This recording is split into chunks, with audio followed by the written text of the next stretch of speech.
ఫీజులు ఎందుకు దండగా గోపవరం ప్రభుత్వ పాఠశాలలో ఇంగ్లీష్ మీడియం ఉండగా ఏలూరు జిల్లా ముసునూరు మండలం గోపవరం బీసీ ప్రాథమిక పాఠశాల ప్రధానోపాధ్యాయులు కొప్పుల బాబురావు ఇంటింటా బడిబాట కార్యక్రమాన్ని నిర్వహించారు.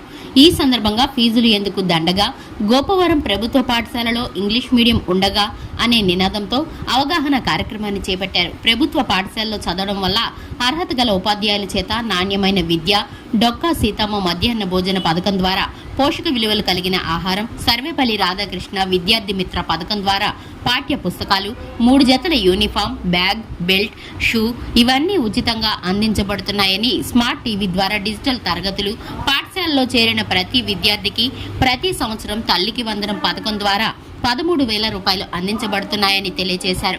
ప్రభుత్వ పాఠశాలలో విద్యార్థులకు కల్పించే సకల సౌకర్యాలను వివరించేలా కరపత్రాన్ని తయారు చేసి ఇంటింటి పంపిణీ చేయడం జరిగింది. కాబట్టి తల్లిదండ్రులందరూ తమ పిల్లలను గోపవరం బీసీ ప్రాథమిక పాఠశాలలో చేర్చి మీ పిల్లల భవిష్యత్తుకు బంగారు బాటలు వేయాలని తెలియజేశారు.